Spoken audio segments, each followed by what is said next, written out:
छतरपुर की वो रात अजीब तरह की खामोशी लेकर आई थी। हवा बिल्कुल धीमी थी, लेकिन आंगन में बैठे हर इंसान के दिल में जैसे कोई अनकहा डर चल रहा था। तन्वी के सामने अभी भी वही कागज रखा था, तलाक के कागज। दिए की हल्की रोशनी में उसका नाम साफ दिखाई दे रहा था। विभा धीरे से बोली, सोच ले तन्वी, ये फैसला आसान नहीं होता। तन्वी ने कागज को देखा, फिर आसमान की तरफ। कुछ फैसले आसान नहीं होते दीदी, लेकिन जरूरी होते हैं। उसने धीरे से कलम उठाई। कलम कागज को छूने ही वाली थी कि अचानक बाहर से बाइक की तेज आवाज आई। सबका ध्यान दरवाजे की तरफ गया। एक लड़का हाँफता हुआ अंदर आया। अभिषेक भैया, जल्दी आइए। अभिषेक तुरंत उठ खड़ा हुआ। क्या हुआ? लड़के ने घबराई आवाज में कहा, हाट में आपकी डेयरी के स्टॉल पर किसी ने रात में आग लगाने की कोशिश की है। आंगन में जैसे बिजली गिर गई। क्या? विभा लगभग चिल्ला उठी। अभिषेक तुरंत बाहर भागा। तन्वी भी उसके पीछे निकल गई। रात का आधा हिस्सा बीत चुका था। टीकमगढ़ का हाट लगभग खाली था, लेकिन उनकी डेयरी के सामने लोगों की छोटी सी भीड़ जमा थी। लकड़ी का काउंटर आधा जला हुआ था। कुछ दूध के डिब्बे उल्टे पड़े थे। पनीर के डिब्बे जमीन पर बिखरे थे। अभिषेक का चेहरा सख्त हो गया। किसने किया ये? भीड़ में से एक बुजुर्ग बोला, हमने तो बस धुआं देखा। जब तक पहुंचे कोई भाग गया था। तन्वी धीरे धीरे आगे बढ़ी। उसकी नजर जमीन पर पड़ी। वहां एक छोटा सा कागज का टुकड़ा पड़ा था। उसने उठाया। उस पर सिर्फ 3 शब्द लिखे थे, अभी शुरुआत है। विभा के हाथ कांप गए। ये किसने किया होगा? अभिषेक कुछ देर तक चुप रहा। फिर उसकी नजर सामने लगे नए बोर्ड पर गई।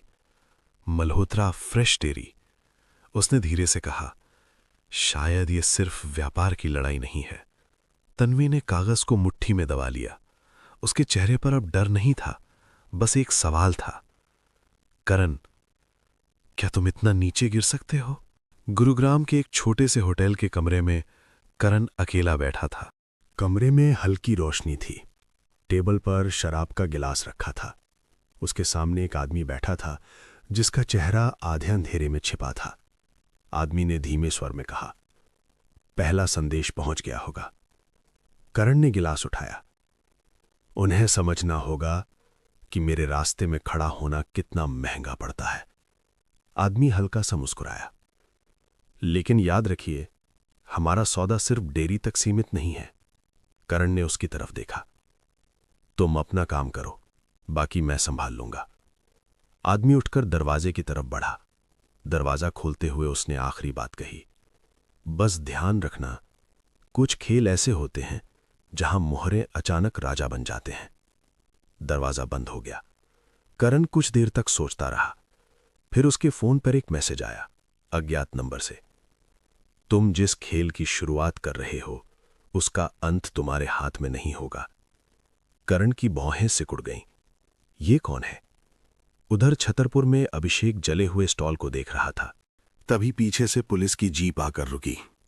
एक इंस्पेक्टर उतरा। उसने चारों तरफ देखा, फिर सीधे तन्वी से पूछा, आप तन्वी मल्होत्रा है? तन्वी चौंक गई।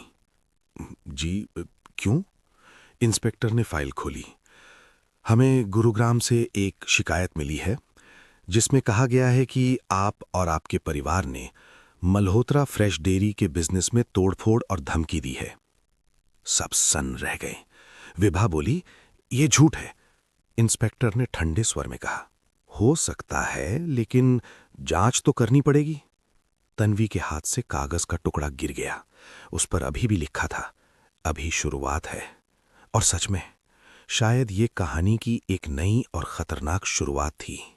टीकमगढ़ के हाट में रात और गहरी हो गई थी। जली हुई लकड़ियों से अभी भी हल्की हल्की धुआं उठ रहा था। पुलिस की जीप की लाल नीली लाइट आसपास की दीवारों पर अजीब सी परछाइयां बना रही थी।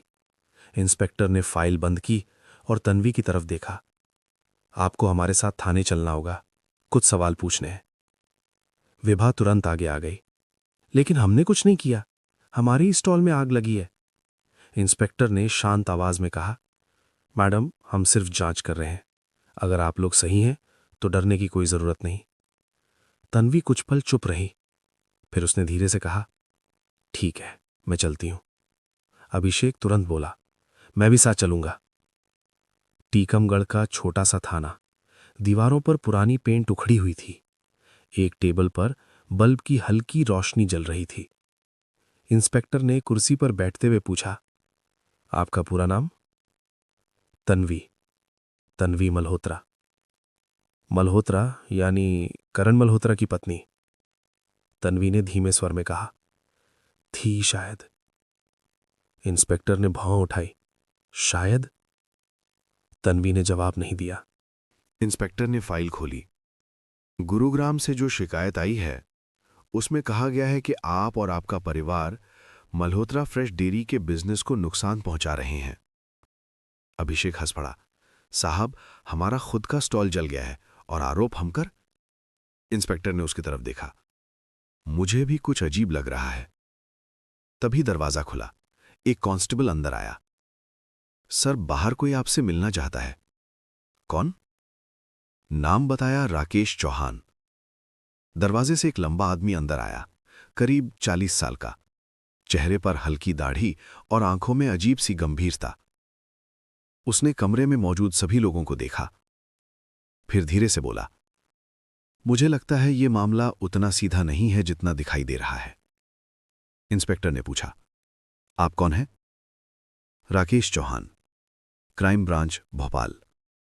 कमरे में अचानक सन्नाटा छा गया। राकेश ने जेब से एक कार्ड निकाला और इंस्पेक्टर के सामने रख दिया। मैं पिछले कुछ महीनों से एक बड़े फ्रूट सप्लाई नेटवर्क की जांच कर रहा हूं। वो तन्वी की तरफ मुड़ा। और आपका नाम उस जांच में कई बार सामने आया है। तन्वी चौंक गई। मेरा? हां, लेकिन आरोपी की तरह नहीं। विभा ने घबरा कर पूछा, तो फिर किस तरह? राकेश ने गहरी सांस ली। एक ऐसे इंसान की तरह जो शायद अनजाने में एक बहुत बड़े खेल के बीच में आ गया है। राकेश ने टेबल पर एक फाइल रखी। उसमें कुछ तस्वीरें थीं, गुरुग्राम की, कुछ गोदामों की, और एक तस्वीर में करण मल्होत्रा। लेकिन वो अकेला नहीं था, उसके साथ वही आदमी खड़ा था जिससे वो होटल में मिला था। राकेश ने तस्वीर पर उंगली रखी। ये आदमी देश के कई शहरों में नकली डेयरी प्रोडक्ट्स का बड़ा नेटवर्क चला रहा है। अभिषेक ने हैरानी से पूछा, नकली? हां, नकली दूध, नकली पनीर, नकली घी। विभा का चेहरा पीला पड़ गया। लेकिन इसका हमारी दुकान से क्या संबंध?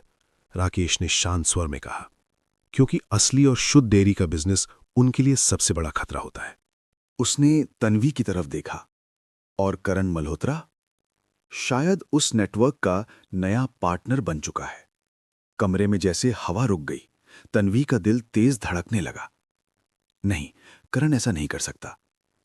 राकेश ने धीरे से कहा, कभी कभी लोग मजबूरी में ऐसे फैसले ले लेते हैं जो उन्हें पहचान से दूर ले जाते हैं। इसी बीच थाने के बाहर अचानक ब्रेक की तेज आवाज आई। सबकी नजर दरवाजे की तरफ गई। एक काली एसयूवी आकर रुकी थी। दरवाजा खुला और बाहर उतरा करण मल्होत्रा। लेकिन इस बार वो अकेला नहीं था। उसके पीछे 2 आदमी और थे। करण सीधे अंदर आया। उसकी नजर तन्वी पर पड़ी, फिर राकेश पर। कुछ सेकंड तक दोनों एक दूसरे को देखते रहे। फिर करण हल्का सा मुस्कुराया। तो आप यहां भी पहुंच गए, ऑफिसर राकेश चौहान। राकेश की आंखें सिकुड़ गईं। लगता है खेल अब खुलकर खेला जाएगा। और शायद अब ये सिर्फ परिवार या व्यापार की लड़ाई नहीं थी। ये एक ऐसा खेल बन चुका था जिसमें सच और झूठ के बीच की रेखा धीरे धीरे मिटने वाली थी। थाने का कमरा कुछ पल के लिए बिल्कुल शांत हो गया। दरवाजे पर खड़ा करण मल्होत्रा धीरे धीरे अंदर आया। उसके कदमों की आवाज उस छोटे से कमरे में साफ सुनाई दे रही थी। उसकी नजर सबसे पहले तन्वी पर पड़ी, फिर अभिषेक, फिर विभा, और अंत में जाकर रुकी राकेश चौहान पर। कुछ सेकंड तक दोनों एक दूसरे को देखते रहे। फिर करण हल्का सा मुस्कुराया। तो आखिरकार आप यहां तक पहुंच ही गए, ऑफिसर राकेश चौहान। राकेश की आवाज बिल्कुल शांत थी। मैं तो बस सच तक पहुंचता हूं करण, रास्ते खुद बन जाते हैं। कमरे में तनाव साफ महसूस हो रहा था। इंस्पेक्टर ने हैरानी से पूछा, आप लोग एक दूसरे को जानते हैं? करण हंस पड़ा। जानते हैं, हमारी तो पुरानी पहचान है।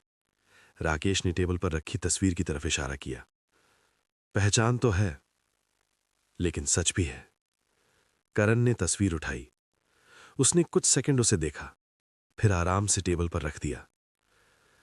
तस्वीरें बहुत कुछ दिखाती हैं, लेकिन पूरा सच नहीं। तन्वी ने धीरे से पूछा, करण, ये सब क्या है? करण ने उसकी तरफ देखा। पहली बार उसके चेहरे पर हल्की थकान दिखाई दी। तुम समझ नहीं पाओगी तन्वी, तो समझाओ। कमरे में फिर सन्नाटा फैल गया। करण ने कुर्सी खींचकर बैठते हुए कहा, बिजनेस गिर गया था, लोन चढ़ चुका था, सब कुछ खत्म होने वाला था। अभिषेक ने तीखी आवाज में कहा, तो तुमने नकली दूध का धंधा शुरू कर दिया? करण ने तुरंत जवाब नहीं दिया। कुछ पल बाद बोला, जब आदमी डूब रहा होता है तो उसे तैरने के लिए जो भी लकड़ी मिलती है वो पकड़ लेता है। राकेश ने धीमे स्वर में कहा, और कभी कभी वही लकड़ी आदमी को और गहराई में खींच लेती है। करण ने उसकी तरफ देखा। आप अभी भी वही समझ रहे हैं जो ऊपर से दिख रहा है। राकेश की आंखें तेज हो गईं। मतलब? करण ने थोड़ा झुककर कहा, मतलब ये खेल सिर्फ डेरी का नहीं है। कमरे में मौजूद सब लोग चुप हो गए। करण ने धीमे स्वर में कहा, जो नेटवर्क आप खोज रहे हैं उसका असली मालिक मैं नहीं हूं। राकेश ने तुरंत पूछा, तो कौन है? करण कुछ सेकंड तक चुप रहा, जैसे वो सोच रहा हो कितना सच बोले। फिर उसने धीरे से कहा, अगर मैंने उसका नाम लिया तो शायद हम सबकी जिंदगी बदल जाएगी। तन्वी की धड़कन तेज हो गई। क्यों? करण ने उसकी तरफ देखा। क्योंकि वो आदमी सिर्फ बिजनेसमैन नहीं है। तो क्या है? करण की आवाज और धीमी हो गई। राजनीति, पुलिस और बड़े कॉर्पोरेट तक उसकी पहुंच है। कमरे में बैठे इंस्पेक्टर ने भी गहरी सांस ली। राकेश की आंखें अब और गंभीर हो चुकी थीं। तभी बाहर से एक कांस्टेबल दौड़ते हुए अंदर आया। सर, इंस्पेक्टर ने पूछा, क्या हुआ? हार्ट में जहां आग लगी थी, हां, वहां एक आदमी बेहोश मिला है। सबकी नजर उसकी तरफ चली गई। कौन? कांस्टेबल ने जवाब दिया, मल्होत्रा फ्रेश डेयरी का, वही मैनेजर। राकेश तुरंत खड़ा हो गया। उसे यहां लाओ। कुछ मिनट बाद 2 कांस्टेबल एक आदमी को सहारा देकर अंदर लाए। उसके कपड़े जले हुए थे, चेहरा धुएं से काला पड़ा हुआ। उसने मुश्किल से आंखें खोली। उसकी नजर सीधे करण पर पड़ी। फिर उसने कांपती आवाज में कहा, सर, वो लोग आ गए हैं। कमरे में सब चौंक गए। राकेश ने पूछा, कौन लोग? आदमी ने डर से कांपते हुए कहा, वही जिनके लिए ये सब काम हो रहा था। इतना कहते ही उस आदमी की सांस तेज हो गई। उसने आखिरी ताकत जुटाकर कहा, और वो लोग अब यहां भी पहुंच चुके हैं। कहां? आदमी ने कांपते हाथ से थाने के बाहर की तरफ इशारा किया। उसी क्षण थाने की लाइट अचानक बुझ गई। पूरा थाना अंधेरे में डूब गया और बाहर से किसी गाड़ी के दरवाजे बंद होने की भारी आवाज आई, जैसे कोई आ चुका हो। थाने की सारी लाइटें एक झटके में बुझ गईं। कमरा काले अंधेरे में डूब गया। कुछ सेकंड तक किसी की आवाज तक नहीं आई, सिर्फ बाहर से आती हवा की हल्की सरसराहट और किसी गाड़ी का इंजन धीरे धीरे बंद होने की आवाज। तन्वी का दिल जोर जोर से धड़कने लगा। उसने धीमे से कहा, दीदी। विभा ने उसका हाथ पकड़ लिया। डर मत, मैं यहीं हूं। इंस्पेक्टर ने टेबल पर हाथ मारते हुए कहा, कांस्टेबल, टॉर्च लाओ। अचानक एक टॉर्च की हल्की रोशनी कमरे में फैल गई। रोशनी सीधे दरवाजे पर पड़ी और उसी पल थाने का मुख्य दरवाजा धीरे धीरे चर्र की आवाज के साथ खुला। सबकी नजर उधर टिक गई। दरवाजे के बाहर 3 परछाइयां खड़ी थीं। चेहरे साफ नहीं दिख रहे थे, लेकिन उनकी मौजूदगी ही डर पैदा कर रही थी। राकेश चौहान बिना घबराए आगे बढ़ा। कौन है वहां? कुछ सेकंड खामोशी रही, फिर अंधेरे से एक भारी आवाज आई। हम लोग सिर्फ एक आदमी से मिलने आए हैं। राकेश की आंखें सिकुड़ गईं। किससे? टॉर्च की रोशनी थोड़ी और आगे गई और उसी पल सामने खड़ा आदमी थोड़ा आगे आया। उसने धीरे से कहा, करण मल्होत्रा से। कमरे में मौजूद सब लोग एक साथ करण की तरफ देखने लगे। करण पहली बार सच में घबराया हुआ दिख रहा था। उसने धीमे स्वर में कहा, तुम लोग यहां कैसे? बाहर खड़ा आदमी हल्का सा मुस्कुराया। तुम्हें लगा था हम तक बात नहीं पहुंचेगी? राकेश ने तुरंत पूछा, तुम लोग कौन हो? उस आदमी ने जेब से एक कार्ड निकाला और टेबल पर रख दिया। राकेश ने टॉर्च की रोशनी में कार्ड देखा। उस पर लिखा था, राज्य खाद्य सुरक्षा विभाग, स्पेशल टास्क यूनिट। इंस्पेक्टर हैरान रह गया। सर, ये तो... राकेश धीरे से बोला, हां, ये वही टीम है जो बड़े फूड स्कैम्स की जांच करती है। टीम का लीडर अंदर आया। उसने कमरे में चारों तरफ देखा, फिर सीधे करण के सामने खड़ा हो गया। मल्होत्रा जी, आपसे कुछ सवाल करने हैं। करण ने खुद को संभालने की कोशिश की। मेरे खिलाफ क्या सबूत है? लीडर ने शांत स्वर में कहा, सबूत बहुत है। फिर उसने राकेश की तरफ देखा। लेकिन असली बात यह है कि यह केस अब सिर्फ नकली डेयरी का नहीं रहा। कमरे में मौजूद सब लोग ध्यान से सुनने लगे। तो किस चीज का केस है? राकेश ने पूछा। लीडर ने धीरे से जवाब दिया, देश भर में फैल रहे एक बहुत बड़े फूड नेटवर्क का। तन्वी का सिर घूम गया। उसे अचानक समझ आने लगा, करण सिर्फ एक खिलाड़ी नहीं था, वो शायद किसी और के खेल का हिस्सा था। लेकिन वो कौन था? स्पेशल टास्क यूनिट का लीडर धीरे से करण के करीब झुका और बहुत शांत आवाज में पूछा, बताइए मल्होत्रा जी, आप सीधे काम कर रहे थे या फिर रघुवीर सिंघानिया के लिए? कमरे में जैसे बिजली गिर गई। राकेश अचानक खड़ा हो गया। क्या कहा आपने? इंस्पेक्टर भी सन्न रह गया, क्योंकि रघुवीर सिंघानिया का नाम पूरे बुंदेलखंड में एक बहुत बड़े उद्योगपति और राजनेता के रूप में जाना जाता था। करण का चेहरा अचानक सफेद पड़ गया। उसने कुछ सेकंड तक किसी की तरफ नहीं देखा। फिर धीरे धीरे उसकी नजर तन्वी पर गई, जैसे वो कुछ कहना चाहता हो। लेकिन उसी क्षण थाने के बाहर अचानक कई गाड़ियों के रुकने की आवाज आई। एक कांस्टेबल घबरा कर अंदर आया। सर, बाहर क्या हुआ? कांस्टेबल की आवाज काम रही थी। बाहर सिंघानिया ग्रुप की गाड़ियां खड़ी हैं और गेट के बाहर एक लंबी काली गाड़ी से कोई आदमी उतर रहा था, जिसका नाम अभी अभी कमरे में लिया गया था, रघुवीर सिंघानिया। थाने के बाहर एक एक करके कई गाड़ियां रुक चुकी थीं।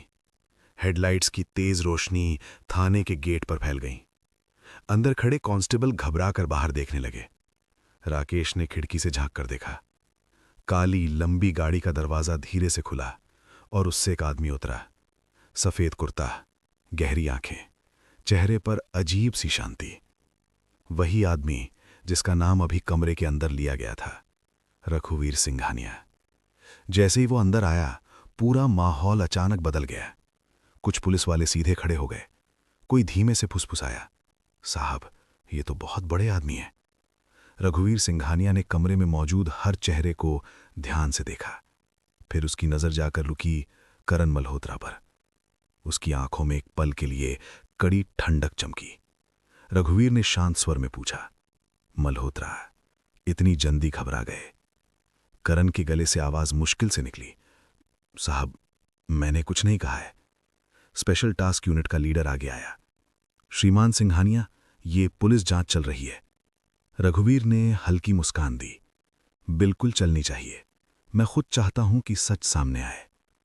उसकी आवाज बेहद शांत थी, लेकिन कमरे में मौजूद हर इंसान को उसमें छिपी ताकत महसूस हो रही थी। तन्वी चुपचाप खड़ी थी। उसे पहली बार समझ आया कि ये खेल उससे और उसकी बहन से कहीं बड़ा है। ये सिर्फ एक डेयरी का मामला नहीं था, ये शायद पूरे इलाके के व्यापार पर कब्जे का खेल था। राकेश चौहान ने सीधे रघुवीर की आंखों में देखा। अगर आपको सच सामने चाहिए तो एक सीधा सवाल है।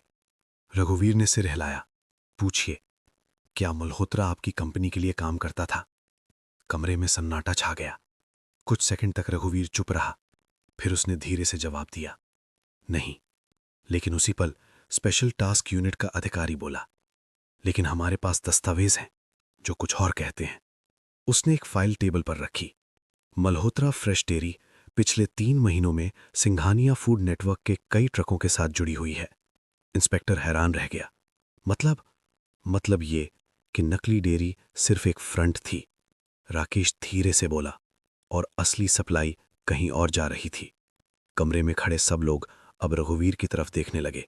रघुवीर ने फाइल को देखा, फिर हल्की सी मुस्कान आई। आप लोग बहुत मेहनत कर रहे हैं, उसने धीरे से कहा, लेकिन असली खेल अभी शुरू हुआ है। राकेश ने सख्त आवाज में पूछा, क्या मतलब? रघुवीर ने सीधा जवाब नहीं दिया। उसने अचानक तन्वी की तरफ देखा और बहुत ध्यान से उसे देखने लगा। कुछ सेकंड बाद रघुवीर ने धीमे स्वर में कहा, तो तुम ही हो तन्वी? तन्वी चौंक गई। आप मुझे जानते हैं? रघुवीर ने हल्की मुस्कान के साथ कहा, तुम्हारे बारे में बहुत सुना है। कमरे में मौजूद सब लोग हैरान रह गए। तन्वी ने धीरे से पूछा, क्या सुना है? रघुवीर ने जवाब दिया कि तुमने मेरे आदमी का खेल बिगाड़ दिया। इतना कहकर रघुवीर ने अपनी जेब से एक फोटो निकाली। उसने फोटो टेबल पर रखी। राकेश ने टॉर्च की रोशनी उस पर डाली। फोटो में एक पुरानी डेयरी की बिल्डिंग थी, लेकिन उसके सामने खड़े लोग विभा, अभिषेक और तन्वी नहीं थे, बल्कि गजाधर मिश्रा। और उनके साथ खड़ा था एक जवान आदमी जिसका चेहरा रघुवीर सिंघानिया से हैरान कर देने वाली समानता रखता था। तन्वी की आवाज कांप गई। ये फोटो कहां से आई? रघुवीर ने शांत स्वर में कहा, क्योंकि ये कहानी आज से नहीं 20 साल पहले शुरू हुई थी। और उसी पल करण अचानक जोर से चिल्लाया, नहीं साहब, उसे मत बताइए। लेकिन देर हो चुकी थी। बारिश लगातार हो रही थी। रात के करीब 1:30 बज रहे थे। राकेश उस पुराने घर के अंदर खड़ा था, जहां दीवारों पर नमी थी और हर तरफ एक अजीब सन्नाटा पसरा हुआ था। उसके हाथ में वही पुरानी डायरी थी जो करण को मिली थी, लेकिन इस बार डायरी के आखिरी पन्ने में कुछ नया था, ऐसा कुछ जो पहले नहीं था। राकेश ने कांपते हाथों से पन्ना खोला और वहां सिर्फ एक नाम लिखा था, अभिषेक। राकेश के चेहरे का रंग उड़ गया। ये कैसे हो सकता है? उसने धीरे से कहा, क्योंकि ये वही नाम था जो इस पूरे खेल के पीछे होने की आशंका थी। लेकिन उससे भी डरावनी बात यह थी कि उस नाम के नीचे लिखा था, अगर ये डायरी किसी के हाथ में पहुंची है तो समझ लेना मैं अब जिंदा नहीं हूं। राकेश के दिल की धड़कन तेज हो गई। उसी वक्त पीछे से दरवाजा अपने आप बंद हो गया। धड़म! राकेश पलट कर देखने लगा। कौन है? उसने घबराकर पूछा, लेकिन जवाब में सिर्फ हवा की आवाज आई। तभी अचानक ऊपर वाली मंजिल से किसी के चलने की आवाज आई। टक टक टक। राकेश धीरे धीरे सीढ़ियों की तरफ बढ़ा। हर कदम के साथ उसका डर बढ़ता जा रहा था। जैसे ही वो ऊपर पहुंचा, उसे एक कमरा हल्का सा खुला हुआ दिखा। अंदर लाइट जल रही थी। राकेश ने दरवाजा थोड़ा सा खोला और जो उसने देखा, उसे देखकर उसके पैरों तले जमीन खिसक गई। कमरे के अंदर दीवार पर बहुत सारी तस्वीरें लगी हुई थीं और उन सभी तस्वीरों में सिर्फ एक ही चेहरा था, तन्वी। लेकिन सबसे अजीब बात यह थी, उन तस्वीरों के बीच में एक बड़ी फोटो लगी थी, जिसमें तन्वी के साथ खड़ा हुआ इंसान कोई और नहीं बल्कि अभिषेक था। राकेश के दिमाग में जैसे बिजली सी दौड़ गई। ये कैसे हो सकता है? क्योंकि अभिषेक तो हमेशा कहता था कि वो तन्वी को सिर्फ शादी के बाद ही जान पाया था। तो फिर ये पुरानी तस्वीरें क्या कह रही थीं? तभी अचानक पीछे से एक आवाज आई, अब सच से भाग नहीं सकते राकेश। राकेश धीरे धीरे पलटा। और सामने जो खड़ा था उसे देखकर उसकी आंखें फटी रह गईं, क्योंकि वो इंसान था करण। लेकिन उसके चेहरे पर वो करण नहीं था जिसे राकेश जानता था। उसकी आंखों में एक अजीब ठंडापन था। करण ने धीमी आवाज में कहा, तुम्हें पता है इस कहानी में असली खलनायक कौन है? राकेश चिल्लाया, सीधे बोलो करण, क्या चल रहा है यहां? करण हल्का सा मुस्कुराया और बोला, जिसे तुम बचाने की कोशिश कर रहे हो वही इस कहानी की सबसे खतरनाक सच्चाई है। राकेश ने घबरा कर पूछा, कौन? करण ने धीरे से जवाब दिया, तन्वी। राकेश के हाथ से डायरी गिर गई। लेकिन कहानी यहीं खत्म नहीं हुई, क्योंकि उसी समय कमरे की दीवार पर लगी टीवी स्क्रीन अपने आप चालू हो गई और उसमें जो वीडियो चल रहा था उसे देखकर राकेश की सांसें रुक गईं। वीडियो में तन्वी खुद किसी से कह रही थी, अगर सब कुछ प्लान के मुताबिक चला तो किसी को भी सच्चाई कभी पता नहीं चलेगी। राकेश ने कांपते हुए कहा, ये सब क्या है? और तभी पीछे से एक और आवाज आई, अब तो समझ गए ना? राकेश ने मुड़कर देखा और इस बार जो इंसान दरवाजे पर खड़ा था उसे देखकर उसका दिल जैसे रुक गया, क्योंकि वो था अभिषेक और उसके हाथ में था एक पिस्तौल। अभिषेक ने ठंडी आवाज में कहा, तुम लोग सच के बहुत करीब आ चुके हो। और ट्रिगर पर उसकी उंगली धीरे धीरे दबने लगी। लेकिन जैसे ही गोली चलने वाली थी, अचानक पूरे घर की बिजली चली गई और अंधेरे में सिर्फ एक आवाज गूंजी, अब असली खेल शुरू होगा। पूरा घर अंधेरे में डूब चुका था। कुछ सेकंड पहले ही अभिषेक ने पिस्तौल तानी थी, लेकिन जैसे ही गोली चलने वाली थी, बत्ती चली गई। पूरा घर सन्नाटे में डूब गया। राकेश की सांसें तेज हो गईं। करण, तुम हो यहां? उसने धीरे से पूछा। कोई जवाब नहीं। अचानक ऊपर की मंजिल से किसी चीज के गिरने की आवाज आई, धड़ाम। राकेश टॉर्च ऑन करने की कोशिश करता है, लेकिन फोन की बैटरी भी खत्म हो चुकी थी। अब वहां सिर्फ बारिश की आवाज और डरावना सन्नाटा था। तभी अंधेरे में किसी ने धीरे से कहा, तुम लोग जितना सच के करीब आ रहे हो उतना ही मौत के भी करीब आ रहे हो। राकेश का दिल जोर से धड़कने लगा। यह आवाज तन्वी की थी, लेकिन वो यहां कैसे हो सकती थी? राकेश चिल्लाया, तन्वी, सामने आ। कुछ सेकंड बाद सीढ़ियों के ऊपर हल्की रोशनी जली और वहां खड़ी थी तन्वी। लेकिन इस बार उसके चेहरे पर डल नहीं था। उसके चेहरे पर एक अजीब सी मुस्कान थी। करण धीरे से बोला, तो आखिरकार सच सामने आ ही गया। तन्वी ने सीढ़ियों से नीचे उतरते हुए कहा, सच? तुम लोगों को अभी सच का एक टुकड़ा भी नहीं पता। अभिषेक भी अंधेरे से बाहर आया। अब राकेश को समझ आ चुका था, ये दोनों एक साथ थे। राकेश गुस्से में बोला, तुम दोनों ने ये सब क्यों किया? तन्वी ने गहरी सांस ली और बोली, क्योंकि इस कहानी की शुरुआत उस दिन से हुई थी जिस दिन मेरी शादी तय हुई थी। राकेश हैरान रह गया। मतलब? तन्वी बोली, मैंने ये शादी कभी नहीं चाही थी। कमरे में सन्नाटा छा गया। करण ने पूछा, तो फिर? तन्वी की आंखों में एक अजीब ठंडापन था। इस शादी के पीछे सिर्फ एक मकसद था, पैसा। राकेश चौंक गया। तन्वी ने आगे कहा, मेरे परिवार ने मेरी शादी सिर्फ इसलिए करवाई ताकि वो राकेश के परिवार की संपत्ति तक पहुंच सके। राकेश गुस्से से कांपने लगा, तो तुमने हमें इस्तेमाल किया?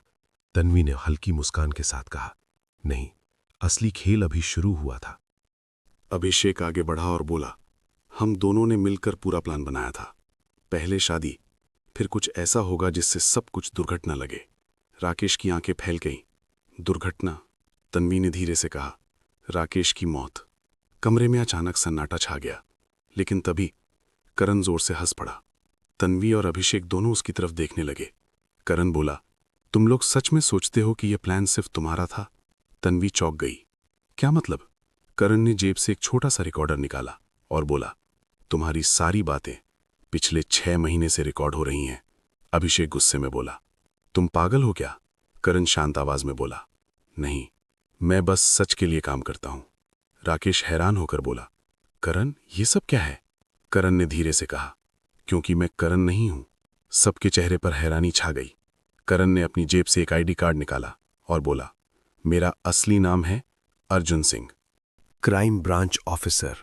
पूरा कमरा सन्न रह गया। तन्वी और अभिषेक के चेहरे का रंग उड़ गया। अर्जुन ने शांत आवाज में कहा, और तुम दोनों पिछले 6 महीने से पुलिस की निगरानी में थे।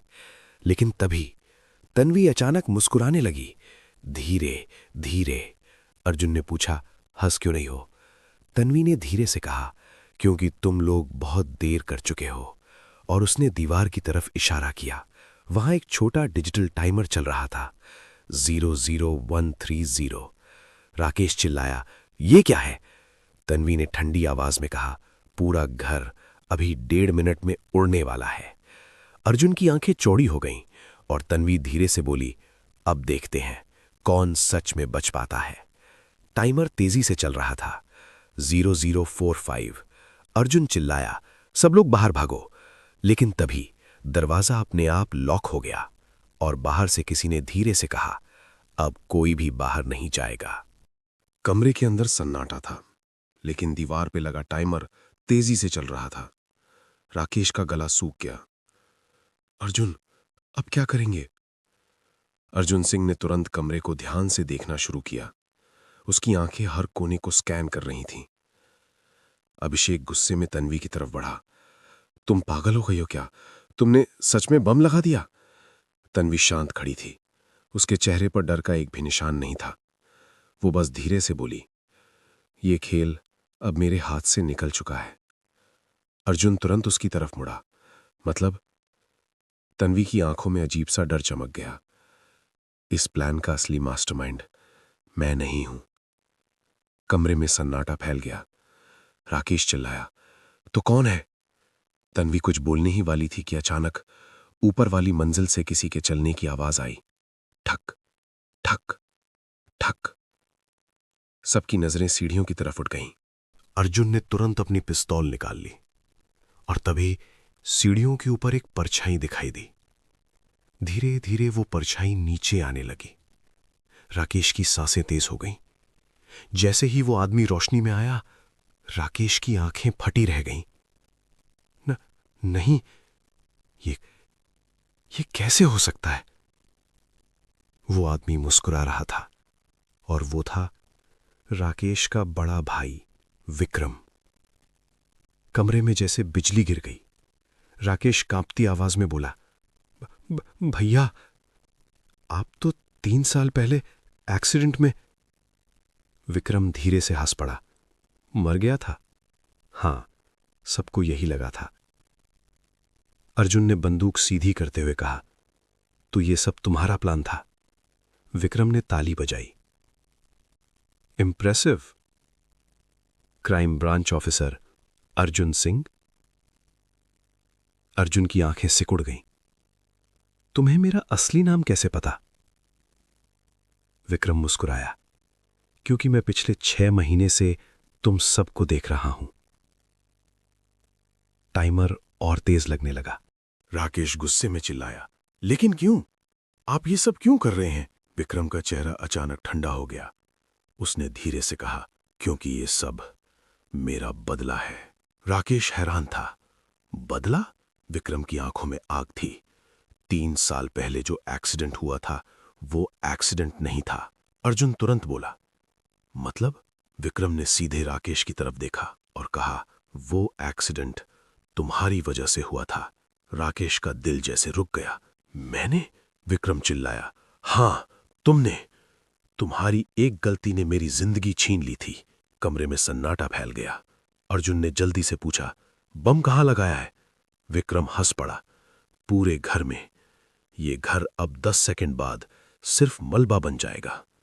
अर्जुन तुरंत चिल्लाया, सब लोग नीचे झुको। लेकिन तभी विक्रम ने एक और बटन दबाया और अचानक टाइमर रुक गया। 0005। सब हैरान रह गए। अर्जुन बोला, तुमने बॉम्ब रोक दिया? विक्रम मुस्कुराया, क्योंकि असली खेल अभी बाकी है। उसने जेब से एक छोटा सा पेन ड्राइव निकाला और बोला, इसमें वो सच है जो तुम सबकी जिंदगी बदल देगा। राकेश की सांस रुक गई। कौन सा सच? विक्रम ने धीरे से कहा, तुम्हारी असली पहचान का सच। कमरे में फिर सन्नाटा छा गया। अर्जुन ने पूछा, क्या मतलब? विक्रम ने आखिरी लाइन बोली, राकेश, तुम इस परिवार के बेटे ही नहीं हो। राकेश की आंखों के सामने सब घूमने लगा। क्या? विक्रम धीरे से मुस्कुराया, और तुम्हारे असली माता पिता अभी जिंदा है। लेकिन तभी अचानक बाहर पुलिस सायरन की आवाज आने लगी।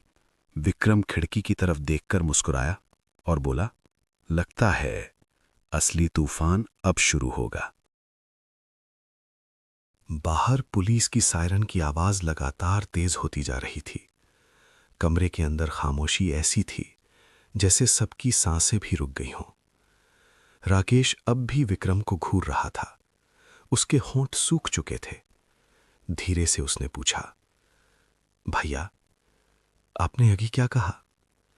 विक्रम ने पेन ड्राइव को उंगलियों में घुमाते हुए कहा, सच, तुम इस घर के बेटे नहीं हो। राकेश की आंखों में जैसे दुनिया टूट गई। झूठ? ये झूठ है। तन्वी चुप खड़ी सब देख रही थी। अर्जुन सिंह भी अब गंभीर हो चुका था। उसने धीरे से पूछा, अगर ये सच है तो असली कहानी क्या है? विक्रम की आंखें अचानक बहुत गहरी हो गईं। उसने धीमी आवाज में कहा, आज से लगभग 25 साल पहले एक बहुत बड़ा हादसा हुआ था। राकेश की सांसें तेज हो गईं। विक्रम बोलता रहा, उस रात एक छोटे से गांव के पास एक कार नदी में गिर गई थी। अर्जुन ने तुरंत पूछा, कौन था उस कार में? विक्रम ने राकेश की तरफ देखा और कहा, तुम्हारे असली माता पिता। कमरे में सन्नाटा छा गया। नहीं, मेरे माँ बाप तो, विक्रम ने बीच में ही रोक दिया, जिन्हें तुम माँ बाप समझते हो उन्होंने तुम्हें गोद लिया था। राकेश के हाथ कांपने लगे। तो मेरे असली माता पिता कौन है? विक्रम ने धीरे से पेन ड्राइव उठाया। इसमें सब है, नाम, चेहरे और वो सच। अर्जुन ने पूछा, लेकिन तुमने ये सब कैसे पता किया? विक्रम हल्का सा हंसा, क्योंकि 3 साल पहले जो एक्सीडेंट हुआ था उसके बाद मैं मर नहीं गया था, मैं बच गया था।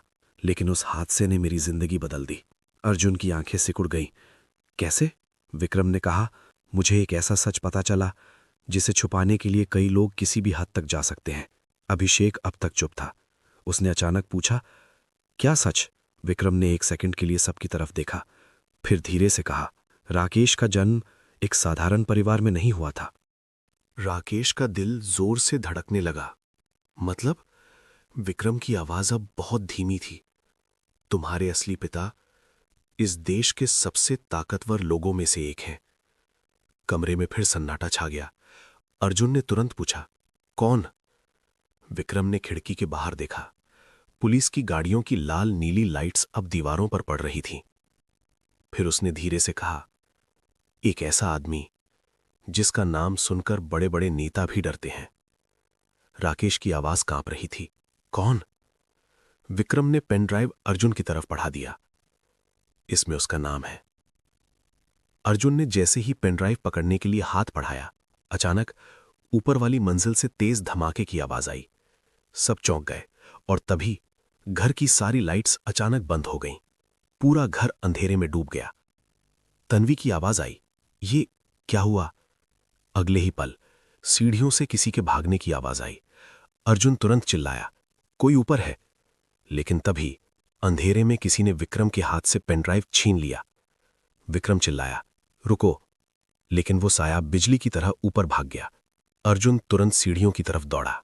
राकेश भी उसके पीछे भागा, लेकिन जैसे ही वो ऊपर पहुंचे वहां कोई नहीं था। बस खिड़की खुली हुई थी और बाहर घना अंधेरा।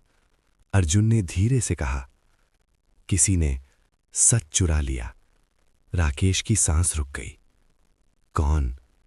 अर्जुन ने खिड़की के बाहर देखा और बोला, कोई ऐसा जो ये सच दुनिया के सामने नहीं आने देना चाहता। नीचे से विक्रम की आवाज आई, अर्जुन, एक और बात है। अर्जुन नीचे भागा। क्या? विक्रम की आंखों में डर था। उसने धीरे से कहा, जिस आदमी का नाम उस पेन ड्राइव में था वो शायद यहीं कहीं आसपास है। कमरे में फिर सन्नाटा छा गया। राकेश की धड़कन तेज हो गई और तभी बाहर खड़ी पुलिस गाड़ियों के बीच से एक काली एसयूवी धीरे धीरे आगे बढ़ी। उसके शीशे पूरी तरह काले थे और अंदर कोई उन्हें ध्यान से देख रहा था। एसयूवी के अंदर बैठे उस आदमी ने धीरे से कहा, राकेश, आखिरकार हम मिल ही गए। लेकिन सबसे डरावनी बात यह थी, उस आदमी की आवाज बिल्कुल राकेश जैसी थी। आंगन के बाहर खड़ी काली एसयूवी धीरे धीरे रुक गई। रात का अंधेरा और गहरा हो चुका था। पुलिस की लाल नीली लाइटें दीवारों पर अजीब सी परछाइयां बना रही थीं। राकेश खिड़की के पास खड़ा था। उसका दिल बहुत तेज धड़क रहा था, क्योंकि अभी अभी उसने वो आवाज सुनी थी जो बिल्कुल उसकी अपनी आवाज जैसी थी। अर्जुन सिंह ने धीरे से कहा, कोई बाहर है। एसयूवी का दरवाजा खुला और अंदर से एक आदमी उतरा। लंबा कद, काला कोट, चेहरे पर ठंडी मुस्कान। लेकिन जैसे ही वो रोशनी में आया, तन्वी के मुंह से अचानक निकल गया, ये कैसे हो सकता है? क्योंकि उस आदमी का चेहरा राकेश जैसा ही था। एकदम वही आंखें, वही चेहरा, वही चाल। राकेश खुद भी स्तब्ध रह गया। ये कौन है? अर्जुन ने तुरंत अपनी बंदूक संभाली। रुको वहीं। लेकिन वो आदमी बिल्कुल नहीं रुका। वो आराम से आंगन के बीच तक चला आया। फिर उसने हल्की मुस्कान के साथ कहा, डरो मत, मैं दुश्मन नहीं हूं। राकेश की आंखें सिकुड़ गईं। अगर दुश्मन नहीं हो तो मेरे जैसा क्यों दिखते हो? आदमी ने कुछ सेकंड राकेश को देखा, फिर धीरे से बोला, क्योंकि हम दोनों एक ही कहानी के हिस्से हैं। तन्वी ने अर्जुन की तरफ देखा। अर्जुन भी समझ नहीं पा रहा था। विक्रम ने अचानक धीमी आवाज में कहा, तो आखिर तुम आ ही गए। राकेश ने चौंक कर विक्रम की तरफ देखा। भैया, आप इसे जानते हैं? विक्रम ने सिर झुका लिया। कुछ पल की चुप्पी के बाद उसने कहा, हाँ, मैं इसे जानता हूं, और इसका नाम है। वो आदमी खुद ही बोल पड़ा, आर्यन, आर्यन मल्होत्रा। राकेश का दिल जैसे रुक गया। मल्होत्रा? आर्यन हल्का सा मुस्कुराया। हाँ, वही नाम जो तुम्हारे असली पिता का है। पूरा आंगन सन्नाटे में डूब गया। तन्वी की आंखें फैल गईं। मतलब? आर्यन ने धीरे से कहा, मतलब हम दोनों भाई हैं। राकेश पीछे हट गया। नहीं, ये झूठ है, आर्यन ने शांत आवाज में कहा। सच कभी कभी झूठ से भी ज्यादा अजीब होता है। अर्जुन ने कड़क आवाज में पूछा, और वो पेन ड्राइव कहाँ है? आर्यन ने जेब से वही पेन ड्राइव निकाली। सबकी नजर उसी पर टिक गई। ये? वो मुस्कुराया। ये अब मेरे पास सुरक्षित है। अर्जुन गुस्से में बोला, ये सब खेल क्या है? आर्यन ने धीरे से जवाब दिया, खेल नहीं, विरासत है। राकेश की आंखों में सवाल थे। कौन सी विरासत? आर्यन ने आकाश की तरफ देखा, फिर बोला, हमारे पिता सिर्फ एक आदमी नहीं थे, वो एक साम्राज्य थे। अर्जुन ने भौंगे सिकोड़ ली। कैसा साम्राज्य? आर्यन की आवाज अब और गहरी हो गई। एक ऐसा साम्राज्य जो आधे देश के कारोबार को कंट्रोल करता था। तन्वी ने धीमे से कहा, माफिया? आर्यन मुस्कुराया। कुछ लोग उसे माफिया कहते थे, कुछ लोग बादशाह। राकेश का गला सूख गया। और अब? आर्यन ने सीधा राकेश की आंखों में देखा। अब वो साम्राज्य खाली है और उस पर हक हम दोनों का है। अर्जुन तुरंत बोला, ये पागलपन है, राकेश का इससे कोई लेना देना नहीं है। आर्यन ने ठंडी हंसी हंसी। ओह, लेकिन सच यही है और सच से भागा नहीं जा सकता। विक्रम अचानक बोल पड़ा, आर्यन, उसे इसमें मत घसीटो। आर्यन ने विक्रम की तरफ देखा। तुमने ही तो उसे यहां तक पहुंचाया है। विक्रम चुप हो गया। राकेश अब भी समझने की कोशिश कर रहा था। अगर ये सब सच है तो मुझे अभी तक क्यों नहीं बताया गया? आर्यन की आंखों में अजीब चमक थी, क्योंकि कोई नहीं चाहता था कि तुम उस साम्राज्य के करीब भी आओ। लेकिन अब खेल शुरू हो चुका है, अर्जुन ने कड़क आवाज में कहा। और अगर राकेश ये सब नहीं चाहता तो? आर्यन ने धीरे से जवाब दिया, तो भी देर हो चुकी है, क्योंकि इस साम्राज्य के दुश्मन पहले ही जाग चुके हैं। राकेश की सांस तेज हो गई। कौन दुश्मन? आर्यन ने दूर सड़क की तरफ इशारा किया। सबने देखा। सड़क के उस पार 3 काली गाड़ियां धीरे धीरे आकर रुक गईं। उनके दरवाजे खुले और अंदर से कई हथियारबंद लोग उतरने लगे। अर्जुन ने तुरंत कहा, सब अंदर जाओ। लेकिन आर्यन बिल्कुल शांत खड़ा था। उसने धीरे से कहा, देखा, मैंने कहा था ना, अब ये सिर्फ तुम्हारी जिंदगी नहीं रही। राकेश की आंखें फैल गईं। तो अब क्या होगा? आर्यन ने उसकी तरफ देखकर कहा, अब तुम्हें फैसला करना होगा। भागोगे या अपने असली नाम के साथ खड़े रहोगे? हथियारबंद लोग घर की तरफ बढ़ने लगे। अर्जुन ने बंदूक तैयार कर ली। तन्वी ने डर से राकेश का हाथ पकड़ लिया और उसी पल आर्यन ने धीरे से कहा, स्वागत है मल्होत्रा साम्राज्य में। लेकिन तभी पीछे खड़े विक्रम ने अचानक कहा, अगर ये साम्राज्य है तो इसका असली राजा अभी जिंदा है। सब चौंक गए। राकेश ने मुड़कर पूछा, क्या? विक्रम की आवाज कांप रही थी। हमारे पिता मरे नहीं थे। और तभी दूर सड़क पर एक और गाड़ी आकर रुकी, जिसे देखकर आर्यन के चेहरे का रंग उड़ गया। हम कहानियां नहीं सुनाते, हम वो एहसास जगाते हैं जो शायद कहीं अंदर दबे होते हैं। अगर आज की कहानी ने आपके भीतर कुछ छुआ हो तो एक लाइक से अपना साथ जताइए और सब्सक्राइब करके इस सफर में हमारे हमसफर बन जाइए।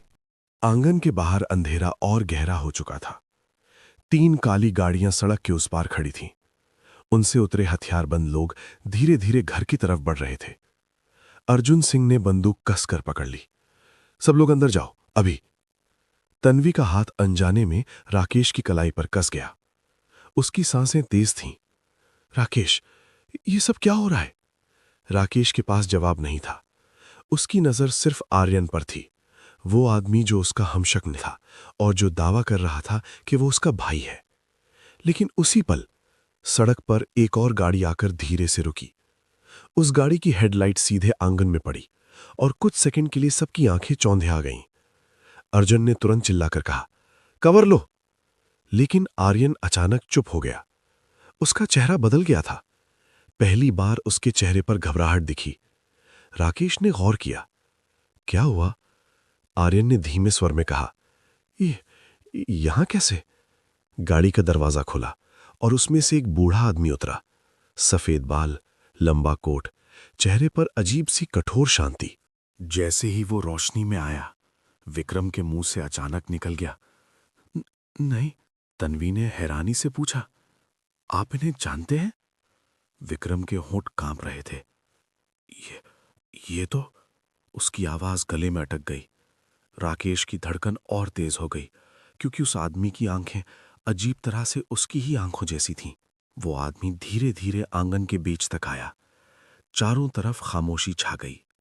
फिर उसने बहुत शांत आवाज में कहा, इतने साल बाद आखिर तुम दोनों आमने सामने आ ही गए। राकेश समझ नहीं पा रहा था।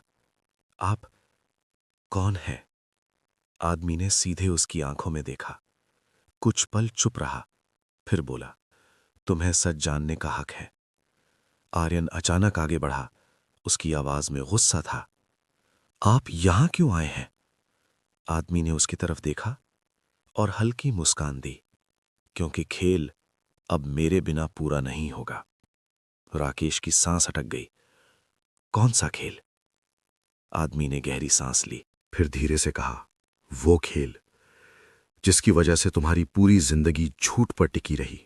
तन्वी ने घबराकर राकेश का हाथ पकड़ा। राकेश, ये आदमी कौन है? राकेश ने भी वही सवाल पूछा, बताइए, आप कौन हैं? कुछ सेकंड की चुप्पी रही। फिर उस आदमी ने एक कदम आगे बढ़कर कहा, मेरा नाम विक्रम मल्होत्रा है। पूरा आंगन जैसे जम गया। अर्जुन सिंह भी चौंक गया। विक्रम मल्होत्रा? राकेश ने धीरे धीरे सिर हिलाया। लेकिन मेरे भाई का नाम तो विक्रम है। आदमी ने हल्की हंसी हंसी। हां, क्योंकि तुम्हारे भाई का नाम मेरे नाम पर रखा गया था। राकेश की आंखें फैल गईं। मतलब? उस आदमी ने सीधे कहा, मैं तुम्हारा पिता हूं। आंगन में जैसे समय रुक गया। तन्वी ने अविश्वास से राकेश की तरफ देखा। अर्जुन सिंह ने भी धीमे से कहा, ये असंभव है। आर्यन का चेहरा सख्त हो चुका था। वो धीरे से बोला, आपको मर जाना चाहिए था। विक्रम मल्होत्रा ने उसकी तरफ देखा। मैं मरा नहीं था, मुझे मरने दिया गया था। राकेश का दिमाग घूम रहा था। किसने? विक्रम मल्होत्रा ने धीरे धीरे चारों तरफ देखा। फिर उसकी नजर घर के दरवाजे पर खड़े विक्रम, राकेश के भाई पर आकर रुक गई। कुछ सेकंड की भारी चुप्पी। फिर उसने कहा, उस आदमी ने जिसे तुम अपना भाई समझते हो। राकेश का दिल जोर से धड़कने लगा। क्या? तन्वी ने भी हैरानी से कहा, आप कहना क्या चाहते हैं? विक्रम मल्होत्रा की आवाज ठंडी हो गई। मैं कहना चाहता हूं कि असली खेल अभी शुरू हुआ है। और इस खेल में उसने सीधे राकेश की तरफ उंगली उठाई। तुम सिर्फ मुंहहरा थे। अर्जुन ने तुरंत पूछा, तो असली खिलाड़ी कौन है? विक्रम मल्होत्रा की आंखें अंधेरे में चमक उठीं। उसने धीरे धीरे जवाब दिया, वो जो पिछले 20 साल से हम सबकी जिंदगी चला रहा है। राकेश ने घबराकर पूछा, कौन? लेकिन उसी पल घर के अंदर से एक धीमी ताली की आवाज आई। सबकी नजर एक साथ दरवाजे की तरफ मुड़ी। दरवाजे के अंधेरे से एक परछाई धीरे धीरे बाहर आई और जैसे ही वो रोशनी में आई, अर्जुन सिंह के चेहरे का रंग उड़ गया। उसने फुसफुसाकर कहा, ये तो मर चुका था। राकेश ने कांपती आवाज में पूछा, कौन? लेकिन अर्जुन ने जवाब नहीं दिया, क्योंकि सामने खड़ा आदमी सिर्फ मुस्कुरा रहा था। और उसने धीरे से कहा, इतने साल बाद तुम सबको फिर से मिलके अच्छा लगा। लेकिन सबसे डरावनी बात यह थी, वो आदमी सीधे तन्वी को देख रहा था, जैसे इस पूरे खेल का असली राज उसी से जुड़ा हो। आंगन में खामोशी इतनी गहरी थी कि जैसे हवा भी रुक गई हो। दरवाजे पर खड़ा वो आदमी हल्की मुस्कान के साथ सबको देख रहा था। अर्जुन सिंह की उंगलियां बंदूक पर और कस गईं। उसने धीमे स्वर में कहा, ये जिंदा कैसे हो सकता है? राकेश ने घबराकर पूछा, कौन है ये? अर्जुन ने जवाब देने से पहले गहरी सांस ली, फिर धीरे धीरे बोला, इस आदमी का नाम है ध्रुव चौधरी। तन्वी के चेहरे का रंग अचानक उड़ गया। उसकी आंखें फैल गईं, जैसे उसने ये नाम पहले भी कहीं सुना हो। राकेश ने उसकी तरफ देखा। तन्वी, तुम इसे जानती हो? तन्वी ने तुरंत नजरें झुका ली। नहीं, लेकिन उसकी आवाज कांप रही थी, और ये बात अर्जुन सिंह से छुपी नहीं। ध्रुव चौधरी हल्का सा हंसा। उसकी हंसी में अजीब ठंडापन था। इतनी जल्दी भूल रही तन्वी? पूरा आंगन जैसे जम गया। राकेश ने तुरंत उसकी तरफ देखा। तुम तन्वी को कैसे जानते हो? ध्रुव ने कोई जल्दी नहीं दिखाई। वो धीरे धीरे आगे बढ़ा। उसके कदमों की आवाज सुने आंगन में गूंज रही थी, क्योंकि इस पूरे खेल की सबसे अहम कड़ी उसने तन्वी की तरफ देखते हुए कहा, यही लड़की है। राकेश का दिल धड़क उठा। ये क्या कह रहे हो? अर्जुन सिंह भी चुपचाप सब देख रहा था। ध्रुव ने कहा, तुम सब पिछले 20 साल से एक झूठ जी रहे हो, और उस झूठ का केंद्र है तन्वी का जन्म। विभा ने घबराकर पूछा, इसका क्या मतलब है? ध्रुव ने उसकी तरफ देखा, फिर धीरे से कहा, मतलब ये कि तन्वी गजाधर मिश्रा की बेटी नहीं है। आंगन में जैसे बिजली गिर गई। विभा के हाथ से पानी का लोटा गिर गया। क्या? राकेश ने अविश्वास से तन्वी की तरफ देखा। ये झूठ है ना?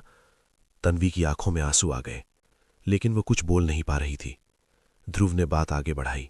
20 साल पहले एक रात छतरपुर के अस्पताल में 2 बच्चियां पैदा हुई थीं। एक गजाधर मिश्रा की बेटी, और दूसरी एक ऐसे आदमी की बेटी जिससे पूरा शहर डरता था। राकेश की सांसें तेज हो गईं। फिर ध्रुव की आवाज और धीमी हो गई। उस रात बच्चियों की अदला बदली हुई थी। तन्वी ने अचानक चिल्लाकर कहा, बस। सब चौंक गए। उसकी आंखों से आंसू बह रहे थे। बस करो। राकेश हैरान था। तन्वी ने कांपती आवाज में कहा, मुझे ये सच पहले से पता है। राकेश के पैरों तले जमीन खिसक गई। क्या? विभावी स्तब्ध थी। तू जानती थी? तन्वी रोते हुए बोली। हाँ, 3 साल पहले मुझे अस्पताल की पुरानी फाइलें मिली थी। तभी मुझे पता चला कि मैं इस घर की असली बेटी नहीं हूं। आंगन में खामोशी छा गई। राकेश की आवाज भारी हो गई। तो तुम्हारे असली पिता कौन है? कुछ सेकंड तक तन्वी कुछ नहीं बोली। फिर धीरे से उसने सिर उठाया और उंगली उठाकर सीधे ध्रुव चौधरी की तरफ इशारा किया। वो पूरा आंगन जैसे थम गया। राकेश ने अविश्वास से कहा, ये तुम्हारे पिता हैं? ध्रुव चौधरी मुस्कुरा रहा था। आखिरकार सच बाहर आ ही गया। लेकिन तभी विक्रम मल्होत्रा अचानक आगे आया। उसकी आवाज कड़ी थी। नहीं। सब उसकी तरफ मुड़े। ध्रुव फिर झूठ बोल रहा है। ध्रुव की मुस्कान हल्की सी फीकी पड़ गई। ओह, तो तुम भी बोलोगे अब? विक्रम मल्होत्रा ने सीधा जवाब दिया, क्योंकि तन्वी तुम्हारी बेटी नहीं है। राकेश हैरान था। तो विक्रम मल्होत्रा ने गहरी सांस ली, फिर धीरे से कहा, तन्वी मेरी बेटी है। आंगन में फिर सन्नाटा छा गया। तन्वी खुद भी स्तब्ध रह गई। क्या? विक्रम मल्होत्रा की आंखों में नमी थी।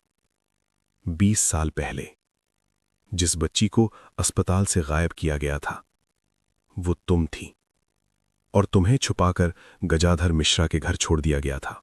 राकेश का सिर घूमने लगा। मतलब? अर्जुन सिंह ने धीमे स्वर में कहा, मतलब राकेश और तन्वी। राकेश ने उसकी तरफ देखा। अर्जुन की आवाज भारी थी। खून के रिश्ते से जुड़े हैं। तन्वी की सांस रुक गई। नहीं। राकेश पीछे हट गया। ये असंभव है। ध्रुव चौधरी जोर से हंस पड़ा। अब समझे? इसलिए मैंने कहा था तुम दोनों की शादी कभी पूरी नहीं हो सकती थी। राकेश की आंखों में डर उतर आया। तो ये सब? ध्रुव ने ठंडी आवाज में कहा, सब मैंने नहीं किया। ये खेल किसी और ने शुरू किया था। अर्जुन सिंह ने तुरंत पूछा, कौन? ध्रुव ने जवाब देने से पहले सीधे विक्रम यानी राकेश के भाई की तरफ देखा और बोला, पूछो उससे। सबकी नजरें एक साथ विक्रम पर टिक गईं। विक्रम अब तक चुप था, लेकिन उसके चेहरे पर एक अजीब सी मुस्कान फैल रही थी। राकेश ने कांपती आवाज में पूछा, भैया ये सब क्या है? विक्रम धीरे धीरे आगे बढ़ा। फिर उसने बहुत शांत स्वर में कहा, सच जानना चाहते हो तो तैयार रहो, क्योंकि जिस सच की तलाश में तुम हो, उसने हल्की हंसी के साथ कहा, वो तुम्हारी पूरी जिंदगी तोड़ देगा। और उसी पल घर के पीछे एक जोरदार धमाका हुआ।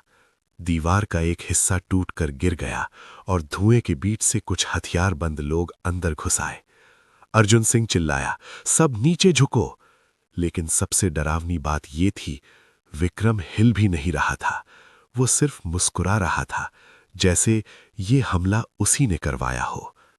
धमाके की आवाज अभी भी गूंज रही थी। दीवार का टूटा हिस्सा धुएं से भरा हुआ था और उसी धुएं के बीच से 4 हथियारबंद आदमी अंदर घुस आए। अर्जुन सिंह तुरंत चिल्लाया, सब लोग नीचे झुको। वो तेजी से आगे बढ़ा और बंदूक तान दी। हथियार नीचे रखो। लेकिन अजीब बात यह थी, वे आदमी सीधे राकेश की तरफ नहीं बढ़ रहे थे। उनकी नजरें बार बार विक्रम की तरफ जा रही थीं, जैसे किसी आदेश का इंतजार हो। राकेश ने यह बात तुरंत पकड़ ली। उसने विक्रम की तरफ देखा। भैया ये लोग कौन है? विक्रम अब भी शांत खड़ा था। उसके चेहरे पर वही रहस्यमय मुस्कान थी। अर्जुन सिंह ने फिर गरज कर कहा, एक कदम भी आगे बढ़े तो गोली चल जाएगी। लेकिन तभी उन हथियारबंद लोगों में से एक ने अपना हथियार धीरे धीरे नीचे कर दिया और बहुत सम्मान से बोला, सर सब तैयार है। पूरा आंगन सन्न रह गया। अर्जुन सिंह की आंखें सिकुड़ गईं। सर? उस आदमी ने सिर झुकाकर सीधे विक्रम की तरफ देखा। अब किसी को समझने में देर नहीं लगी। राकेश की सांस जैसे अटक गई। भैया। विक्रम ने धीरे धीरे कदम आगे बढ़ाए। उसने धूल से भरी दीवार को देखा, फिर शांत आवाज में कहा, अच्छा काम किया तुम लोगों ने। तन्वी का दिल जोर जोर से धड़कने लगा। तो ये हमला? विक्रम ने उसकी तरफ देखा। हां, यह हमला मैंने ही करवाया है। विभा की आंखों से आंसू निकल आए। क्यों? अभिषेक ने गुस्से में कहा। आप पागल हो गए हैं क्या? विक्रम ने हल्की हंसी हंसी। पागल नहीं, बहुत सालों से जाग रहा हूं। राकेश अब खुद को रोक नहीं पाया। वो सीधे विक्रम के सामने आकर खड़ा हो गया। भैया, सच बताइए, ये सब क्या है? कुछ पल के लिए विक्रम की आंखें नरम पड़ गईं, लेकिन फिर वो बोला, तुम सच सुनना चाहते हो ना? तो सुनो। वो धीरे धीरे आंगन के बीच में आया। सबकी नजरें उसी पर थीं। 20 साल पहले इस शहर में एक बहुत बड़ा खेल शुरू हुआ था, पैसे का, ताकत का और विरासत का। ध्रुव चौधरी चुपचाप मुस्कुरा रहा था, जैसे उसे ये कहानी पहले से पता हो। विक्रम ने आगे कहा, विक्रम मल्होत्रा का साम्राज्य सिर्फ बिजनेस नहीं था, उसके पीछे एक गुप्त नेटवर्क था, काले पैसे का, जमीनों का और राजनीति का। अर्जुन सिंह ने धीमे स्वर में कहा। Black syndicate? विक्रम ने सिरे लारा। हां, और उस सिंडिकेट का असली वारिस? उसने राकेश की तरफ देखा। तुम थे। राकेश चौंक गया। मैं? लेकिन, विक्रम ने बात काट दी, लेकिन तुम्हें इस खेल से दूर रखना जरूरी था, क्योंकि तुम बहुत सीधे थे। तन्वी ने धीरे से पूछा। तो फिर? विक्रम की आवाज भारी हो गई। तो फिर मुझे तुम्हें कमजोर बनाना पड़ा। राकेश समझ नहीं पा रहा था। कैसे? विक्रम ने एक एक शब्द साफ बोलते हुए कहा। तुम्हारी शादी रोककर। पूरा आंगन जैसे फिर जम गया। राकेश ने गुस्से में कहा, लेकिन क्यों? विक्रम ने उसकी आंखों में देखते हुए जवाब दिया, क्योंकि अगर तुम और तन्वीर शादी कर लेते तो तुम्हें कभी सच पता नहीं चलता और तुम हमेशा एक साधारण जिंदगी जीते रहते। तन्वी ने कांपती आवाज में पूछा, तो ये सब एक योजना थी? विक्रम ने सर झुका लिया। हां, लेकिन अब हालात बदल गए हैं। राकेश की आंखों में दर्द था। भैया, आपने मेरी पूरी जिंदगी एक खेल बना दी। कुछ सेकंड तक कोई नहीं बोला। फिर अचानक ध्रुव चौधरी जोर से हंस पड़ा। कमाल है, इतनी बड़ी साजिश और तुम अभी भी आधा सच ही बता रहे हो। विक्रम की आंखें सिकुड़ गईं। क्या मतलब? ध्रुव ने धीमे स्वर में कहा, क्योंकि इस खेल का असली मालिक तुम भी नहीं हो। अर्जुन सिंह तुरंत सतर्क हो गया। फिर कौन है? ध्रुव चौधरी ने धीरे धीरे हाथ उठाया और उंगली से इशारा किया सीधे उस पुराने दरवाजे की तरफ जो अब तक बंद था। सबकी नजरें उधर चली गईं। दरवाजा धीरे धीरे खुलने लगा। किर्र, और दरवाजे के पीछे से एक बूढ़ा आदमी बाहर आया। सफेद बाल, धीमी चाल, लेकिन आंखों में अजीब ताकत। गजाधर मिश्रा। विभा घबरा गई। बाबा? लेकिन गजाधर मिश्रा का चेहरा आज बिल्कुल अलग था। उसने बहुत शांत स्वर में कहा, अब बहुत हो गया। सब चुप हो गए। और फिर उन्होंने जो अगला वाक्य कहा, उसने सबको स्तब्ध कर दिया। इस पूरे खेल की शुरुआत मैंने की थी। राकेश का दिल जैसे रुक गया। बाबा, आप? गजाधर मिश्रा ने उसकी तरफ देखा। उनकी आंखों में अब वो मासूमियत नहीं थी। उन्होंने धीरे से कहा, तुम सब जिस सच को ढूंढ रहे हो, वो सच 20 साल पहले एक हत्या से शुरू हुआ था। अर्जुन सिंह ने तुरंत पूछा, किसकी हत्या? गजाधर मिश्रा ने गहरी सांस ली, फिर कहा, राकेश की मां की। पूरा आंगन सन रह गया। और उसी पल राकेश के हाथ से उसकी मां की पुरानी तस्वीर धीरे धीरे जमीन पर गिर गई। आंगन में ऐसा सन्नाटा था जैसे हवा भी सुन रही हो। राकेश की उंगलियां कांप रही थीं। जमीन पर गिरी तस्वीर में उसकी मां मुस्कुरा रही थी और अभी अभी उसी मां की हत्या का नाम लिया गया था। राकेश धीरे धीरे गजाधर मिश्रा के पास आया। उसकी आवाज टूट रही थी। बाबा, आपने अभी क्या कहा? गजाधर मिश्रा ने उसकी आंखों में देखा। उनकी आवाज भारी थी। जो सच है वही कहा। विभा लगभग चिल्ला उठी, बाबा ये क्या बोल रहे हैं आप? तन्वी भी स्तब्ध थी। मां की हत्या? अर्जुन सिंह अब पूरी तरह सतर्क हो चुका था। उसने धीमे स्वर में कहा, मिश्रा जी, अब सब कुछ साफ साफ बताइए। कुछ पल तक गजाधर मिश्रा चुप रहे। फिर उन्होंने गहरी सांस ली और बोलना शुरू किया। 20 साल पहले की बात सबको चौंका दिया। 20 साल पहले ये शहर आज जैसा नहीं था। यहां जमीन का एक बड़ा खेल चल रहा था। विक्रम चुपचाप खड़ा था, जैसे वो ये कहानी पहले से जानता हो। गजाधर मिश्रा आगे बोले, उस समय 3 लोग सबसे ताकतवर थे, विक्रम मल्होत्रा, ध्रुव चौधरी और राकेश की मां सविता मल्होत्रा। राकेश चौंक गया। मां? गजाधर मिश्रा ने सिर हिलाया।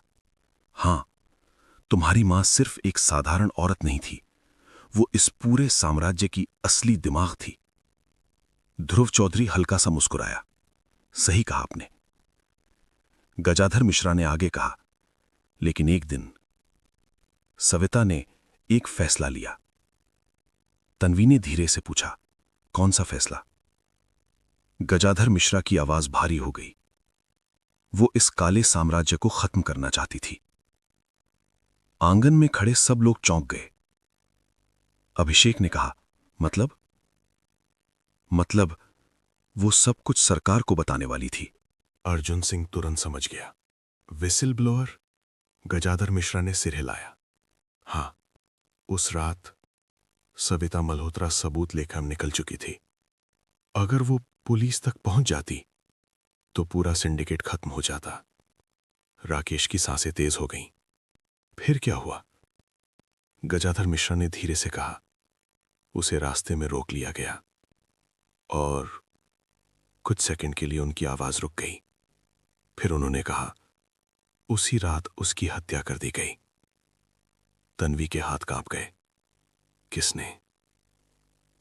सवाल हवा में लटक गया। सबकी नजरें गजाधर मिश्रा पर टिक गईं।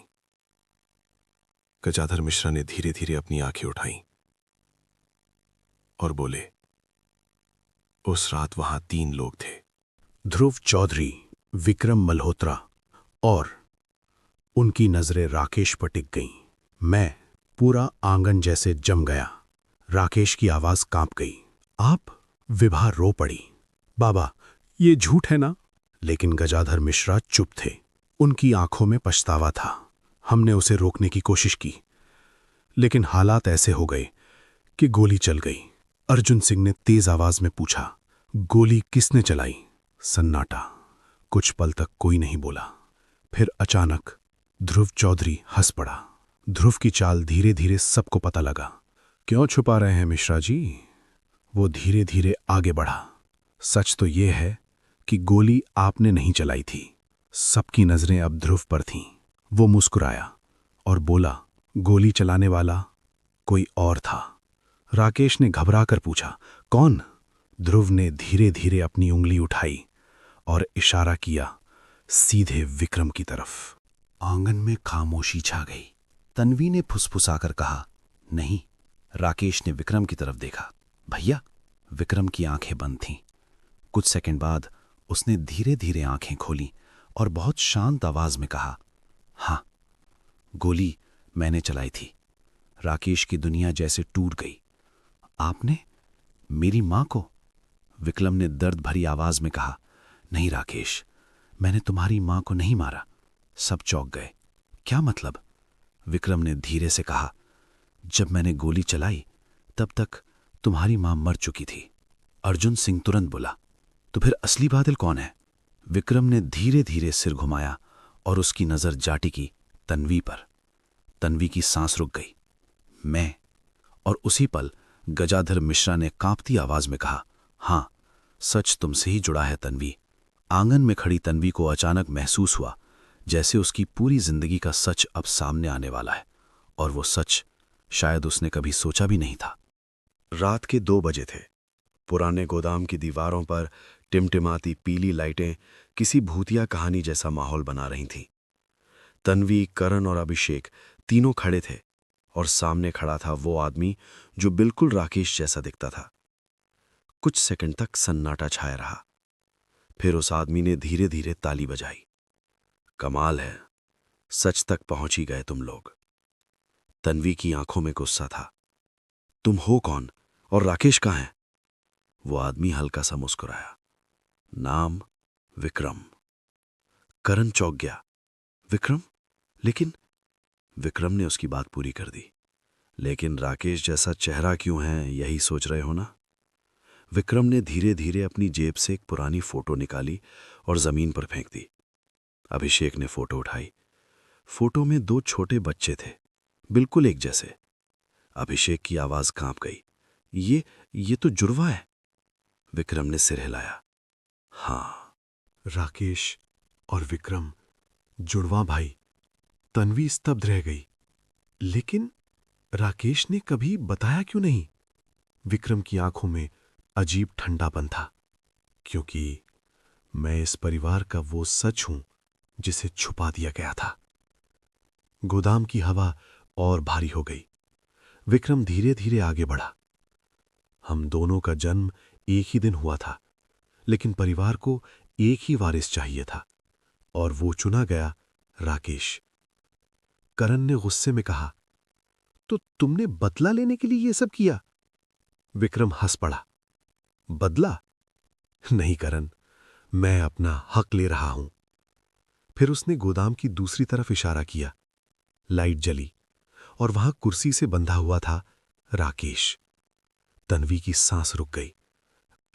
राकेश! राकेश ने कमजोर आवाज में कहा, तन्वी, यहां से चले जाओ। लेकिन विक्रम ने उसके कंधे पर हाथ रख दिया। इतनी जल्दी नहीं। फिर उसने धीरे धीरे कहा, आज सच पूरा होगा। अभिषेक ने पूछा, कौन सा सच? विक्रम की आवाज अचानक भारी हो गई। इस साम्राज्य का असली वारिस कौन है? तन्वी समझ गई। ये सिर्फ बदला नहीं था, ये पूरी सत्ता की लड़ाई थी। विक्रम ने कहा, मैंने सालों इंतजार किया है। राकेश को ऊपर चढ़ते देखा और सही वक्त का इंतजार किया। फिर उसने तन्वी की तरफ देखा और तुम्हारी एंट्री ने मेरी पूरी योजना को तेज कर दिया। तन्वी चौंक गई। मतलब? विक्रम मुस्कुराया। अगर तुम राकेश की जिंदगी में नहीं आती तो शायद ये खेल अभी भी शुरू नहीं होता। कुछ सेकंड का सन्नाटा। फिर विक्रम ने अपने आदमी को इशारा किया। उस आदमी ने बंदूक निकाल ली।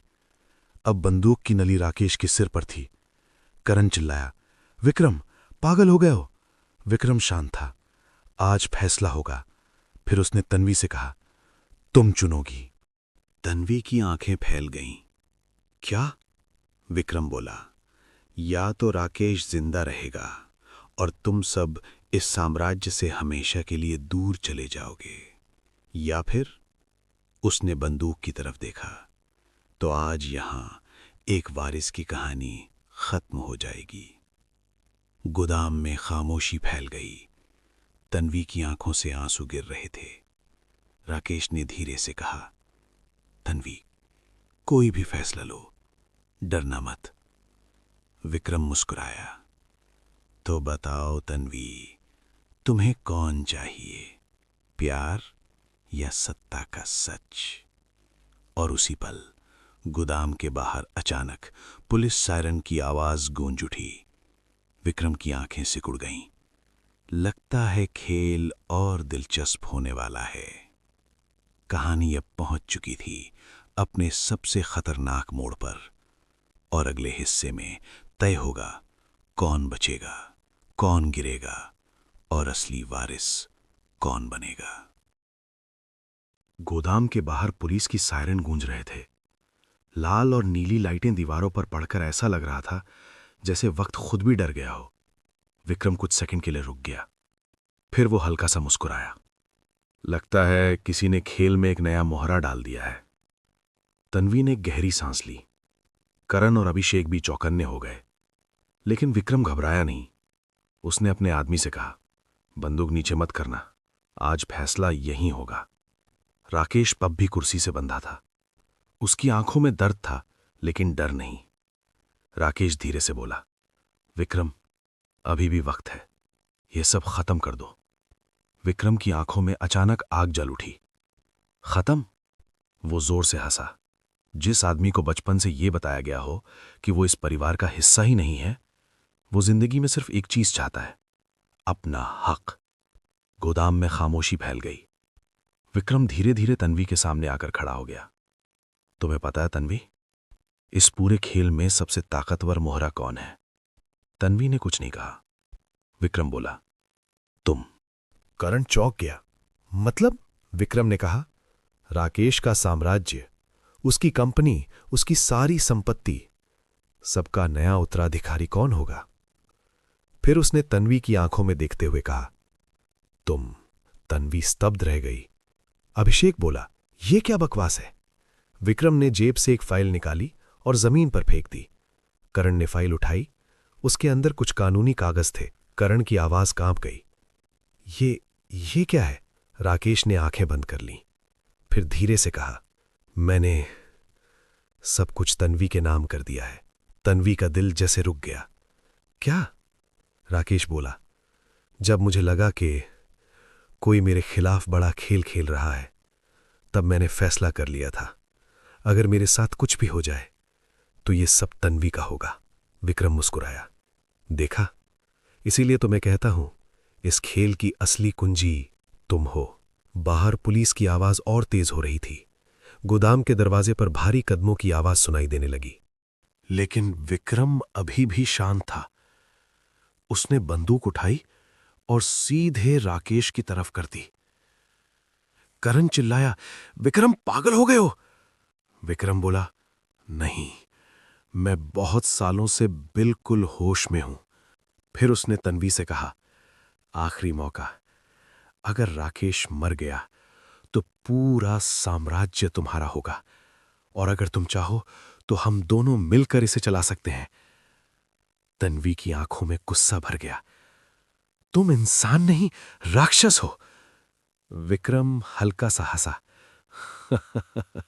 सत्ता की दुनिया में इंसान नहीं जीतते हैं, राक्षस जीतते हैं। उसी पल धड़ाम, गोदाम का दरवाजा टूट गया। पुलिस अंदर घुस आई। सब लोग हथियार नीचे डालो। कुछ सेकंड के लिए अफरा तफरी मच गई, लेकिन उसी पल एक गोली चली। धाएं। गोदाम में सन्नाटा छा गया। सबकी नजरें उसी तरफ मुड़ गईं। राकेश की कुर्सी के पास खून की बूंदें गिर रही थी। तन्वी की चीख निकल गई, राकेश! लेकिन अगला दृश्य देखकर सब दंग रह गए। गोली राकेश को नहीं लगी थी, गोली लगी थी विक्रम को। विक्रम जमीन पर गिर पड़ा।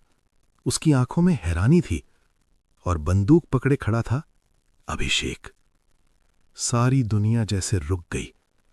अभिषेक की आवाज भारी थी, ये खेल यहीं खत्म होता है। लेकिन असली झटका अभी बाकी था। विक्रम जमीन पर पड़े पड़े हल्का सा मुस्कुराया। उसने टूटी हुई आवाज में कहा, तुम लोग अभी भी नहीं समझे? तन्वी ने कांपते हुए पूछा, क्या? विक्रम की सांसें धीमी हो रही थीं, लेकिन उसके होठों पर अजीब मुस्कान थी। उसने आखिरी बार कहा, असली खेल अभी शुरू हुआ है। और फिर उसकी आंखें बंद हो गईं। गोदाम में सन्नाटा छा गया। लेकिन उसी पल अभिषेक के फोन पर एक मैसेज आया। स्क्रीन पर सिर्फ एक लाइन लिखी थी, विक्रम सिर्फ पहला मोहरा था, और नीचे लिखा था, welcome to the real game. Tanvi की धड़कन तेज हो गई, क्योंकि अब समझ आ गया था कहानी का असली दुश्मन अभी सामने आया ही नहीं है। गोदाम के अंदर अजीब सन्नाटा था। फर्श पर विक्रम का शरीर पड़ा था और चारों तरफ पुलिस खड़ी थी। लेकिन उस सन्नाटे से भी ज्यादा भारी था अभिषेक के फोन पर आया हुआ वो message, Vikram was only the first piece, welcome to the real game. Abhishek के हाथ हल्के हल्के कांप रहे थे। करण ने फोन उसके हाथ से लेकर पड़ा। उसकी आंखें फैल गईं। ये किसने भेजा? अभिषेक ने सिर हिलाया। नंबर अनजान है। तन्वी चुप खड़ी थी। उसकी नज़र राकेश पर थी, जो अभी भी कुर्सी से बंधा हुआ था। पुलिस ने जल्दी से उसकी रस्सियां खोल दी। राकेश धीरे धीरे खड़ा हुआ। उसके चेहरे पर थकान थी, लेकिन आंखों में गहरी सोच। तन्वी धीरे से बोली, राकेश, क्या तुम्हें पता है ये कौन हो सकता है? राकेश कुछ सेकंड चुप रहा। फिर उसने बहुत धीमी आवाज में कहा, मुझे शक है। सबकी नजरें उसकी तरफ उठ गई। करण ने पूछा, किस पर? राकेश ने गहरी सांस ली। विक्रम अकेला नहीं था, वो हमेशा किसी के लिए काम करता था। तन्वी चौंक गई। मतलब?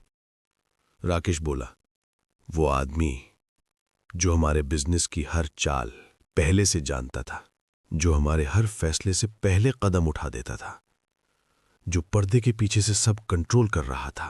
अभिषेक ने धीरे से कहा, मास्टरमाइंड। राकेश ने सिर हिलाया। हां। तभी अचानक अभिषेक का फोन फिर से बजा। इस बार कॉल आया था। नंबर वही अनजान। गोदाम में मौजूद हर इंसान की सांस जैसे रुक गई। अभिषेक ने धीरे से कॉल रिसीव किया। फोन स्पीकर पर था। कुछ सेकंड खामोशी रही। फिर एक शांत, ठंडी आवाज सुनाई दी, तो आखिरकार विक्रम हार गया। तन्वी की रीढ़ में ठंडक दौड़ गई। राकेश की आंखें सिकुड़ गईं। आवाज फिर बोली, मुझे उम्मीद थी वो थोड़ा और देर तक टिकेगा। अभिषेक गुस्से में बोला, तुम कौन हो? फोन की उस तरफ हल्की हंसी सुनाई दी। तुम लोग अभी भी समझे नहीं, ये सिर्फ शुरुआत थी। करण चिल्लाया, नाम बताओ। कुछ पल की चुप्पी रही। फिर वो आवाज बोली, नाम जानकर क्या करोगे? तुम लोग पहले ही बहुत देर कर चुके हो। तन्वी ने हिम्मत करके पूछा, तुम चाहते क्या हो? इस बार आवाज थोड़ा गंभीर हो गई। साम्राज्य। गोदाम में सन्नाटा छा गया। राकेश का बिजनेस, उसकी कंपनियां, उसकी जमीन, सब कुछ। फिर उसने धीरे से कहा, और अब उसकी नई मालकिन। फोन के उस पार से शब्द आए, तन्वी। तन्वी के हाथ ठंडे पड़ गए। आवाज बोली, तुम्हारे पास दो रास्ते हैं, या तो मेरे साथ आ जाओ, या फिर वही होगा जो विक्रम के साथ हुआ। राकेश ने गुस्से में कहा, तुम हमें धमका रहे हो? आवाज फिर हंसी। नहीं, मैं सिर्फ भविष्य बता रहा हूं। अचानक कॉल कट गया। गोदाम में फिर सन्नाटा फैल गया। कुछ सेकंड तक कोई कुछ नहीं बोला। फिर करण ने धीरे से कहा, तो ये खत्म नहीं हुआ? राकेश ने तन्वी की तरफ देखा। उसकी आंखों में अब डर नहीं था, सिर्फ दृढ़ता थी। राकेश बोला, नहीं, अब असली लड़ाई शुरू हुई है। अभिषेक ने पूछा, तो अब क्या करेंगे? राकेश ने सीधा जवाब दिया, ढूंढेंगे उसे, जो भी है, जहां भी है। तन्वी ने धीरे से कहा, और इस बार उसकी आवाज मजबूत हो गई, हम तैयार रहेंगे। गोदाम के बाहर सुबह की पहली रोशनी फैलने लगी थी, जैसे एक रात खत्म हो गई हो, लेकिन शायद एक और लंबी रात शुरू होने वाली थी। और कहानी की आवाज कहती है, कुछ कहानियां खत्म नहीं होती, वे सिर्फ एक नए अध्याय की शुरुआत करती हैं।